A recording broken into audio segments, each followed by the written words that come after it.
walls came down when your love shone through. Now my life will never be the same. You love me too much to let me stay this way. Jesus, there's freedom in your name. You break every chain, oh Lord. All right, welcome to the Warrior's Way. Our warrior this week is Howard Hype. Say good morning. Good morning. Before we get to him, welcome to UCAN Studios. And if you've not gone to UCANMichigan.com, if you're struggling with drug addiction or need mental health or Narcan training or any one of those things, you go to UCANMichigan.com. And if you know someone that's struggling, needs food or clothes or baby formula or jobs or training for parenting, please go to spiritualwarfareunit.com, click on struggling, and we have one of our 17 partners in there that will help you on the way. All right, Howard, how are you doing this morning? Fantastic. All right, I got to give you a big intro because I love this guy because I love what he does. His name is Howard Hypes, and he is the director of apprenticeship and training for the local number 2 Brick Lane, correct? Correct. All right, and their website, if you guys check out on the TV while we're talking to them, it's gstmiworks.org, gstmiworks.org, and it is the Michigan Apprentice Readiness Program that you do. So before we get into that, because this is an extraordinarily awesome thing, how in the world did you get a part of this to begin with? Well, it's quite a long story that we don't have time for today. But I started in the industry working for family, actually out of state, down in Texas in the early 80s when... Doing what? Mason tending. Oh, okay. Yep. So that's Brick Lane for... Well, it was tending the masons, making sure they had the brick and the mortar and... Oh, okay. Like supply or something. Right, okay. Supply, yep. All right. And it was not in the union. I was working with family, and I actually learned the entire craft down there, not in an apprenticeship program. How long did that take? About 6 years. Okay. And you liked it, clearly. Oh, I loved it. Yeah, I didn't intend to. I went to MSU for... I didn't intend to. Well, I went to MSU for 3 years for computer programming.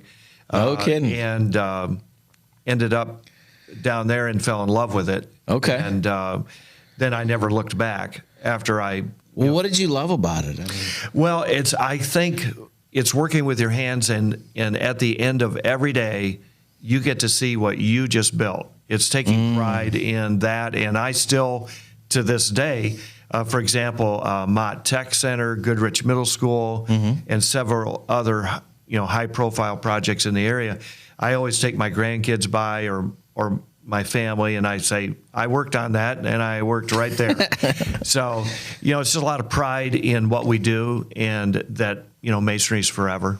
All right, so you did the masonry work, and you said it was in Texas, right? Mm-hmm. So, and you did that for 6 years, and then after that, what was the transition? Well, the work was slowing down in Texas, and there was opportunities to join the union here in Michigan. Mm-hmm. So I called up here, and they told me to come on up. I drove up from Texas and went to work in Grand Blanc on a Kessel store. Okay. First day back in 1988. And that was the best thing that ever happened to me. It was the first time when I joined the union that I actually had health care and retirement. Really? How old were you then? 26. Wow, 26. Healthcare and retirement at 26. Yep.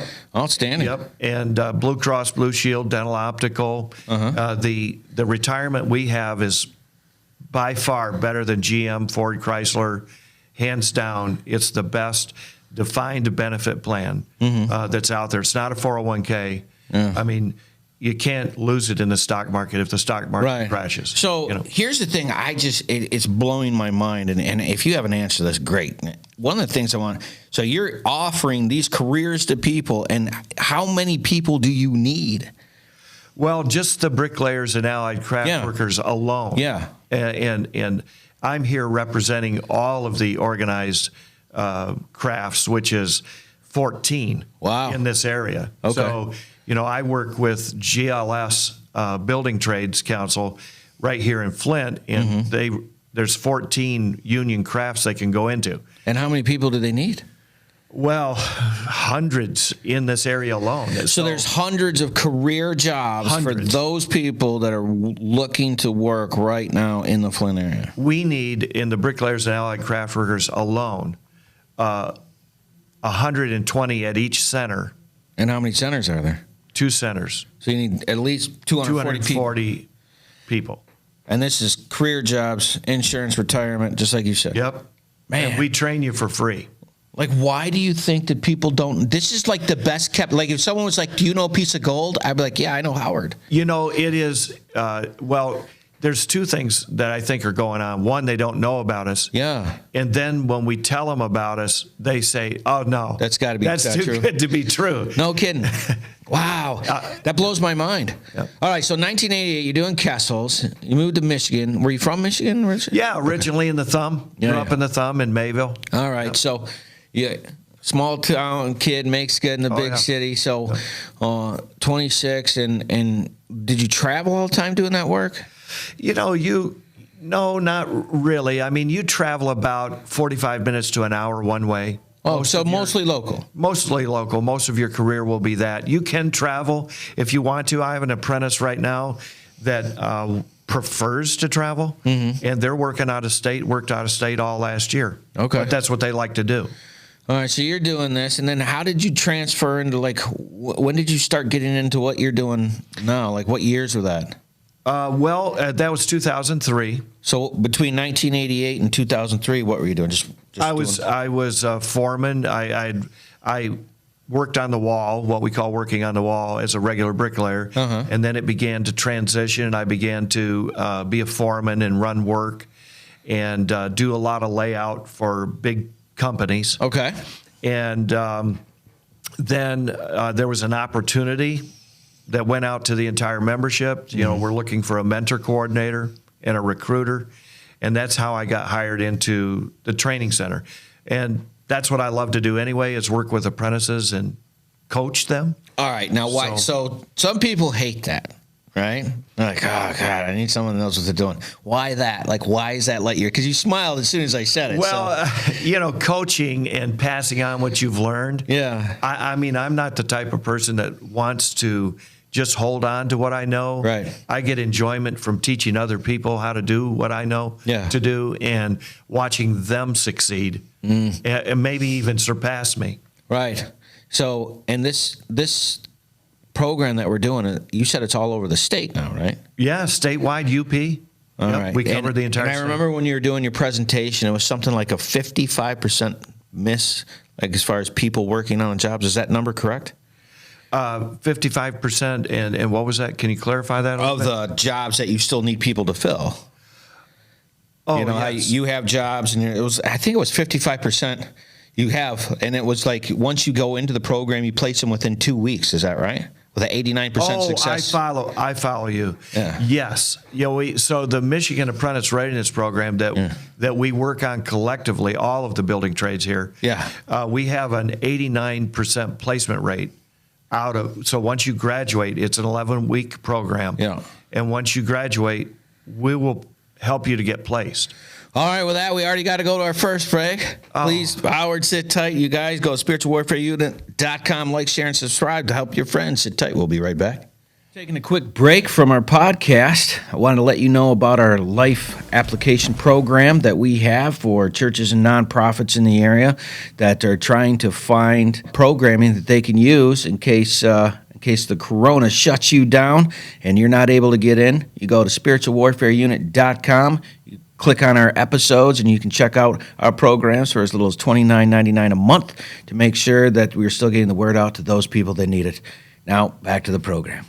All right, welcome back to the Warriors Way. Our warrior this week is Howard Hypes, and he is the statewide director for the apprenticeship and training programs. And this is for bricklaying specifically that we were talking about. Now these opportunities that we're helping you get the word out, this is for, now we had talked about jail program, where we have an app where we put on, I believe it's called the M3 training program, and they go in there and do that. So tell people a little bit about that passion there. Yes. So we work a lot with returning citizens as well. with the Michigan Apprentice Readiness Program. And the MC3 program is a multi-craft core curriculum that was developed by the North American Building Trades Unions. So nationally, it's a national program. So these are guys that go into jail, they're trying to get better on their lives, making different decisions, and you provide a career opportunity for these guys to make change. Now, is there a preset of people that can go into the program, like certain things they're arrested for that matter or don't matter?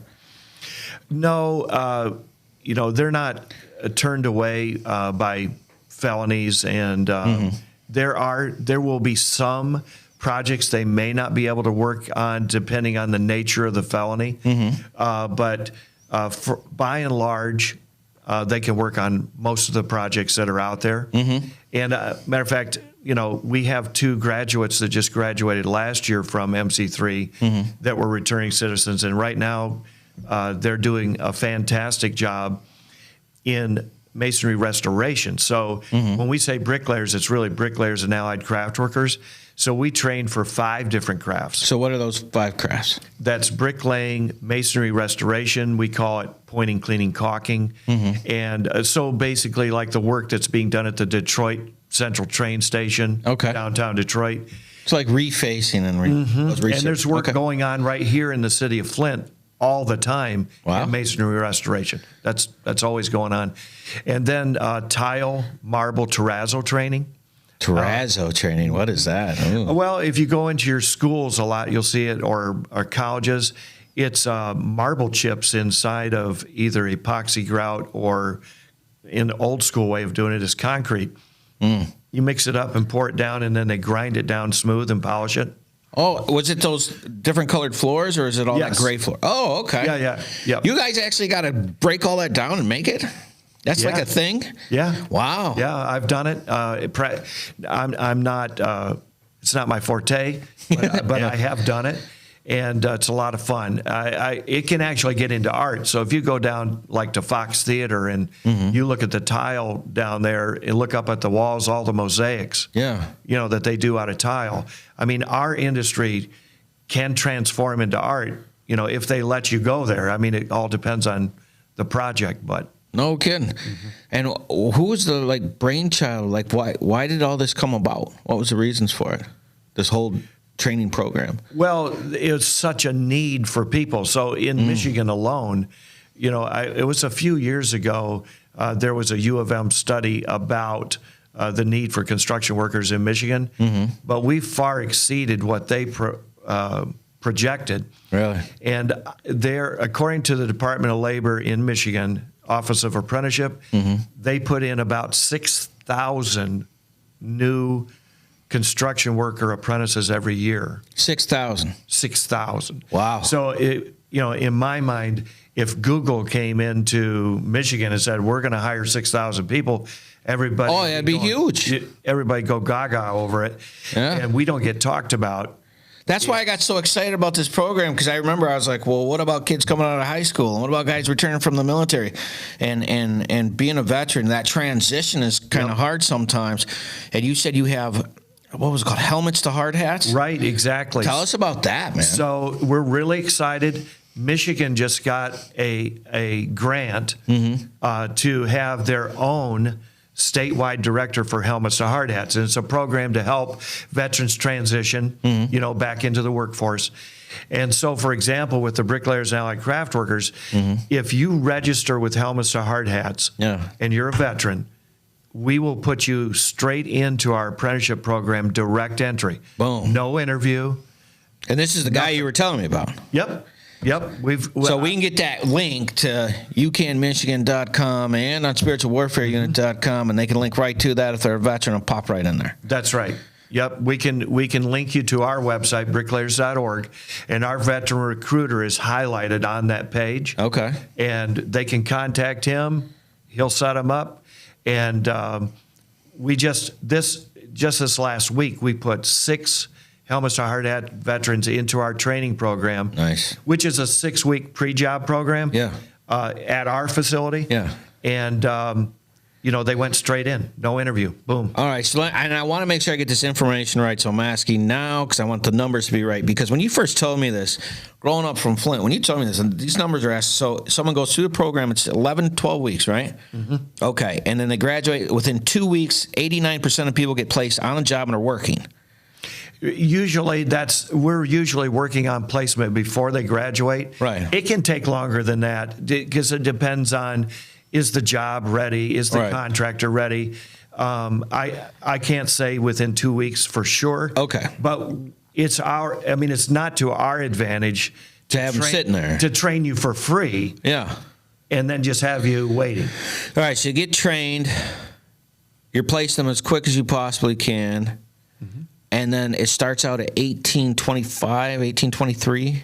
Actually, probably higher in most situations. So okay. I know a bricklayer apprentice starts out at about 22. All right, and dollars an hour. So $22 an hour to start. Mm-hmm. Top end was 30 something. Right. 5, I think you said. Yeah, in 4 years you'll top out at almost $31 an hour. $31 an hour top end, and we're talking full medical and retirement. Right.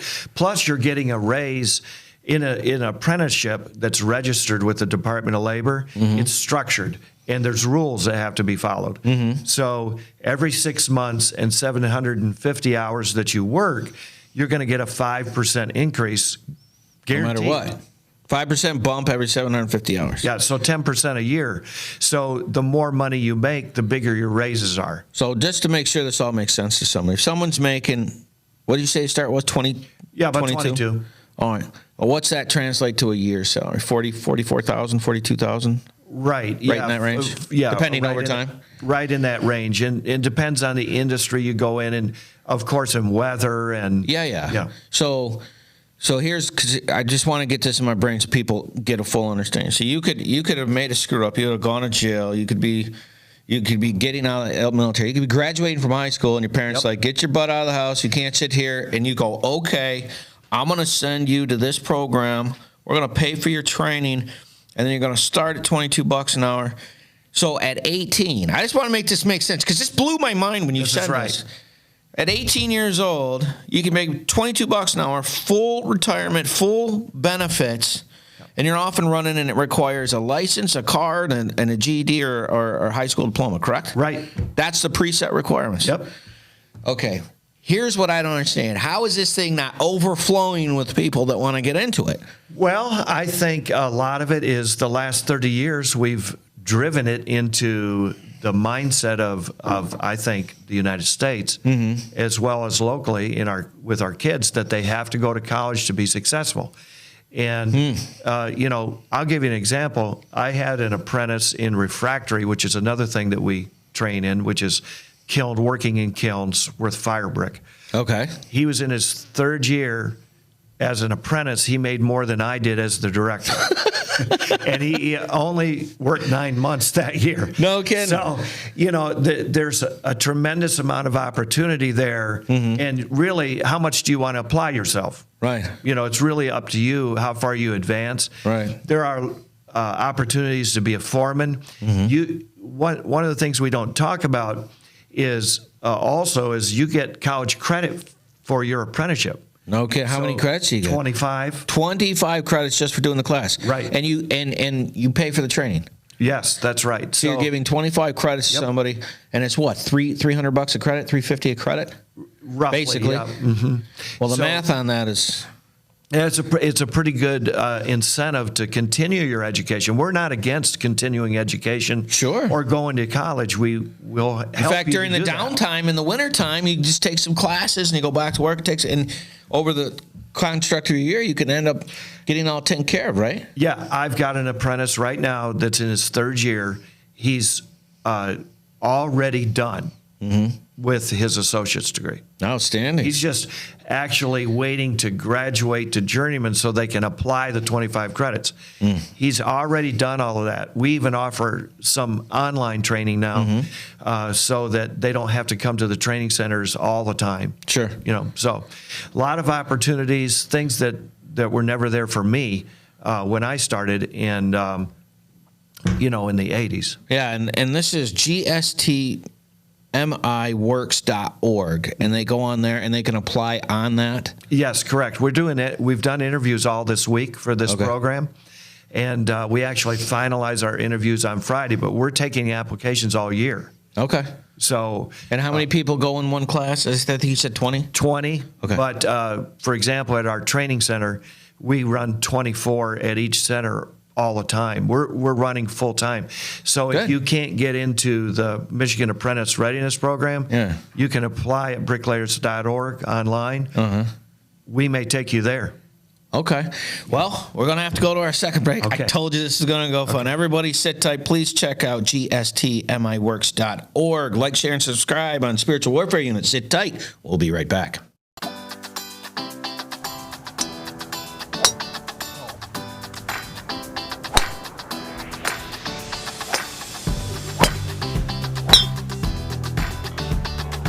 Hey, it's Aaron with UCAN. We're out here at our third annual golf outing here in the Genesee Valley Meadows. So, really good day. We have a great number of teams, great sponsorship, great people.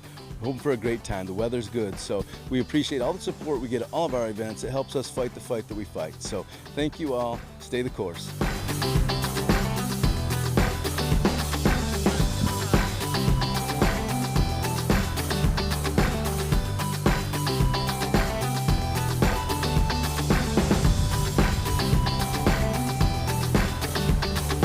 A lot of fun with a good cause. This is a very good cause, and I enjoy doing it. And my son's with me today, and we're just going to have fun. We know we're not going to win, but we're going to have fun.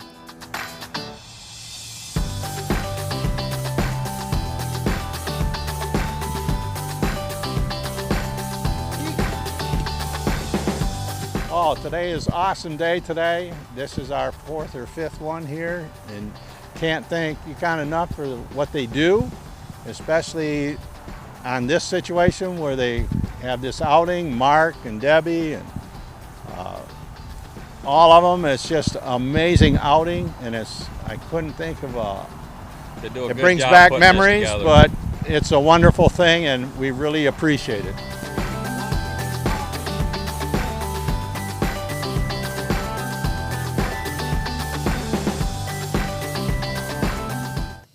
All right, welcome back to UCAN Studios here with our Warrior of the Week, Mr. Howard Hypes, and he was just telling us about this program, and the fact that people don't know about this, I figured it'd be a dog panel fight to get into those spots, but it's not, which means there's an opportunity.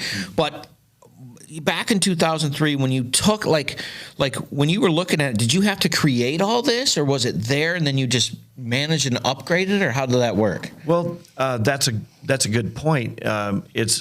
I didn't start out as the director, so I was working as an instructor. In 2007, I became the director. And these tools weren't even in place at that time. So it's really in the past probably 6 years that these opportunities were kind of made available to kind of, Michigan Apprentice Readiness. It's apprentice readiness. So you're just prepping to be a qualified applicant, more qualified than somebody that hasn't had that training. Right.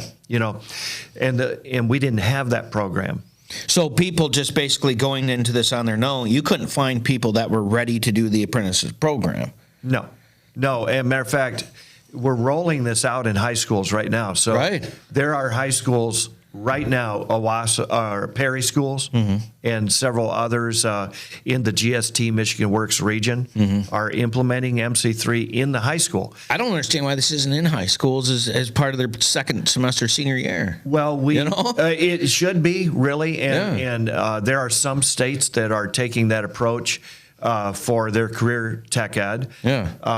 Michigan at least offers it as one of the things you can choose if you're in the construction career tech ed program. But I think it should be available to all high schoolers, and because there's a lot of components of this that make sense for life. So, for example, financial literacy is a part of that training. And,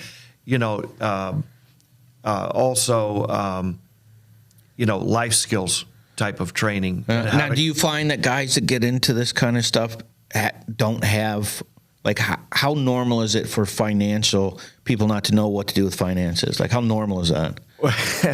It's pretty normal because. Oh no, for real? Oh yeah, Wow. we tell all of our apprentices, they get a couple of those big checks, those 40-hour checks, and the first thing they want to do is go out and buy a brand new pickup. Yeah. And we're like, no. Yeah, that's like $609 a month plus the insurance. Exactly. Yeah, don't do that. And so it is, because there are, it's construction. Yeah. So it's cyclical. It's up and down. Sometimes, it rains. You get rained off work. Yep. So maybe you got a 4-day work week instead of 5. Right. So you can't blow every dime you make. And you got to manage the process as it comes along, and that's a learning process, and you give that to them. Right. So you do. What's your life skills class part consist of? Well, interviewing skills, because when you go and interview for these positions, when I interviewed, it was one of the first interviews I had been on as a bricklayer. Wow. And it was a little shocking to me because I walk in the room and there's 5 management trustees from contractors. Oh, was that intimidating? And 5 labor trustees. There was 10 people you were in? Yeah. That had to be very intimidating. It is, and I've seen young people, even military veterans, go just about speechless. I bet. What's your background? What's your name? Yeah. Wait, give me a second. I'll tell you. But Oh no. it's we try to make them feel comfortable, obviously, because it is uncomfortable. But it's a board of trustees that manages all of these funds. Okay. So they get actually interviewed by a full board. Wow. And if you're not prepared for that, Yeah, you will crumble with that. I imagine the stress is a killer. oh yeah. Oh man. So you do financial training, you do life skills training, you do interview training. What I know there's a couple more. Okay, Right? yeah, we do hands-on training. So we're going to give you 2 to 3 weeks in the readiness program of hands-on training where you're going to do construction projects. Nice. We do them at different training centers. We do them on site, sometimes depending on what's available to us. Yeah. And we also do a lot. It's really heavy on the safety training. So we're doing OSHA 30. We're doing a national cert. Yep. But also confined space and HAZWOPER training, which is hazardous waste Hazardous removal. waste ones. Yep. And that is I'm an old safety nerd, so. Oh, good. Yeah. So blackout tag out one. yeah, so that is through CPWR, the Center for Construction Research and Training. Okay. And they do training for the Department of Defense. They do all of the training nationally for the North American building trades unions. Nice. So these are national certifications you're getting. So when you walk out of this program, you're getting a certificate from us. You're getting an MC3 certification, which is national. You're getting OSHA 30. You're getting confined space and HAZWOPER training. And that's good for every state, right? And forever. And forever. So So even if you decide I'm going to go on, you still have the certifications for the safety training. That's right. And we've had people that were even working in construction that took this program to try to step up. Yeah. And they left here because of their background in construction. To go in the safety field? They went right in as a journeyman. No kidding. Oh, yeah. Yep. With the operating engineers, we had a gentleman that had worked 15 years in road construction. Yeah. What the company told him, they looked at all these certs and they said, we've got journeymen that don't have these certs. Wow. And they took him straight in. So No he kidding. went right to, I think the operators are right around $36 an hour, but Yeah. he just went right in. And you're doing all this out of necessity, but you come across as a passion for wanting to help people. Like, what is that personal drive that drives you towards this kind of stuff? Well, I'm an assistant pastor, and I love working with people. And we are, just myself personally, but that's the satisfaction I get out of my job. We're actually helping people it changes their whole life. Right. I mean, now you've got healthcare, now you've got a career, now you've got retirement, and a solid middle class income. So, I had a young man that was a veteran that was in this program. He went into the millwrights. So of course, yes, I'm with the bricklayers now. I've cracked workers. Sure, I'm trying to recruit. Yeah. In this class. Yeah. But we let students follow their passion. he went into the millwrights. He's now a journeyman.